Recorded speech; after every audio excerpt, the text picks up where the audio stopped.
At 6:12 in the morning, I was thinking about coffee and a deployment briefing, not about 5 federal agents pointing rifles at my chest. The sky over our cul-de-sac was still gray-blue sprinklers ticking across trimmed lawns, the kind of quiet you only get before the rest of the world wakes up. Then tires screeched, doors slammed, and somebody yelled, "On your knees, now." Yeah, that happened. That. I remember setting my truck keys down on the hood real slow, like I was trying not to spook a wild animal. I was wearing gym shorts and a navy hoodie heading to base for a pre-deployment meeting. 20 years in special operations teaches you how to control your breathing when chaos hits. You don't flinch, you don't escalate, you assess. So I dropped to my knees on my own driveway, hands up, palms open. "I live here," I told them, calm as I could manage. "Commander Marcus Hale, United States Navy. My ID's in my back pocket." One of the agents, later I'd learn his name was Carter, stepped closer, weapon still trained on me. "Everybody's something," he snapped. "Save it." The concrete was cold against my face when they pushed me down. Gravel dug into my cheek. I heard metal click tight around my wrists. Too tight. If you've ever worn cuffs, you know there's a difference between secure and deliberate. This was deliberate. I could feel skin split under the pressure. I've been through worse physically, sure. But this wasn't a battlefield. This was my driveway. That's what made it sting. I heard our front door open. My wife Lena stepped out in her robe, bare feet on the porch. She's a trauma surgeon, steady hands, seen more blood than most people can imagine. But nothing prepares you to see your husband face down under gunpoint before sunrise. "That's my husband," she shouted. "We live here." Another agent moved toward her, hand up. "Ma'am, get back inside." She took a step anyway. He shoved her shoulder. Not enough to knock her down, just enough to send a message. Behind her, my kids appeared. Isaiah 12, phone already up recording. Ava 9, half hidden behind the doorframe, crying that quiet, shaking cry kids make when they're trying to be brave. That sound, that's what broke through my training. Not the shouting, not the cuffs. My daughter crying because men with guns were yelling at her father in our own driveway. You know what I mean? That kind of sound sticks. I tried again. "Sir, please check my ID." Carter leaned down close to my ear, lowering his voice like he was sharing a joke. "You people always have an ID, always got a story." He thought nobody else could hear him. What he didn't realize was 3 neighbors were filming from 3 different angles. What he didn't know was one of them was a retired Air Force chief who still had a few numbers saved in his phone. They weren't even at the right house. The actual target lived 2 doors down. Different age, different height, different everything. But when Carter saw me standing outside a nice house in a mostly white neighborhood, something in his head decided paperwork could wait. They searched my truck without asking. No warrant, no consent. They unzipped a deployment bag and dumped it out onto the driveway like it was contraband. One of the younger agents pulled out a sealed folder stamped with clearance markings. He opened it. Just like that. I turned my head as far as the cuffs allowed. "You just opened classified material without authorization," I said. "That's a federal crime." Carter looked down at me. "Don't tell me what's a crime." About 20 minutes after it started, it ended. They found my military ID. The name matched. The rank matched. The address matched. Every single thing I'd told them from the beginning.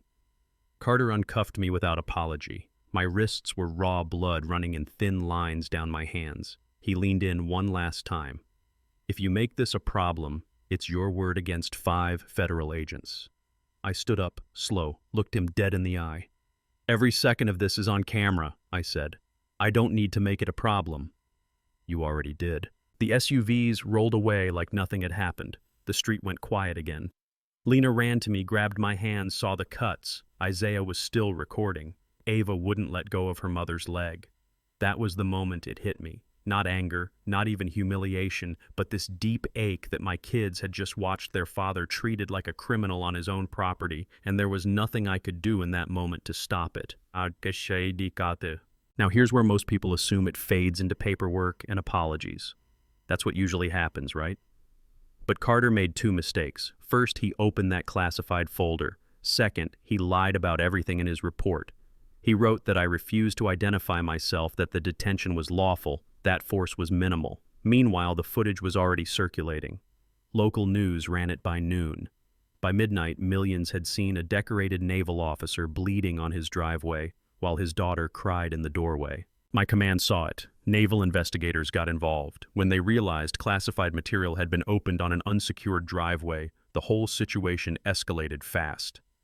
Federal oversight offices requested GPS data. They asked for body cam footage. Funny thing about that, the body cams weren't turned on. Carter had told his team to hold off before exiting the vehicles. Didn't matter. Civilian cameras had done the job. The deeper investigators dug, the uglier it got.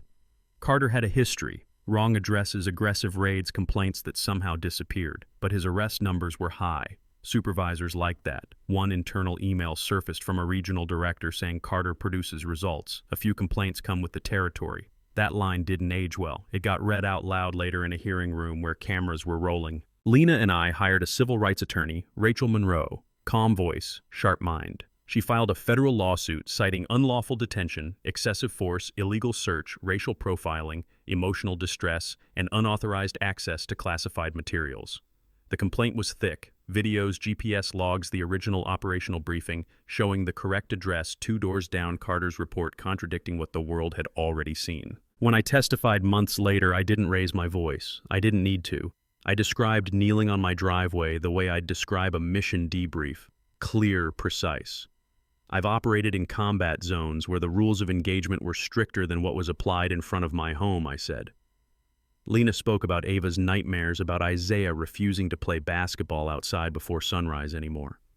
The regional director invoked the Fifth Amendment over and over. Carter did the same. Criminal charges followed. Civil rights violations, filing a false report, mishandling classified information. 2 agents cooperated for reduced charges. The regional director resigned. Carter received a federal prison sentence.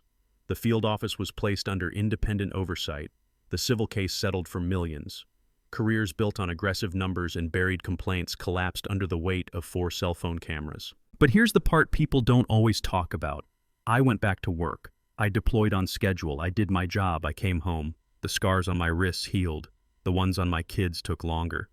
Months later, at a community event, standing beside the neighbor who refused to stop recording, I said something that came from deep down. I swore an oath to protect this country. So did they. The difference is, I meant it. The room went quiet before anyone clapped. That kind of quiet makes you think. We used part of the settlement to start a legal defense fund for families who can't afford to fight back. Within months, we were helping others. Wrong houses, wrong assumptions, same silence afterward. Because if those cameras hadn't been on, you know what would have happened. It would have been my word against 5 badges. And history tells us how that usually goes. So here's the uncomfortable question. Was this justice or just damage control because the world was watching Carter paid the price? Sure. But what about the supervisors who buried complaints for years because the numbers looked good? What about the culture that rewards aggression over accountability?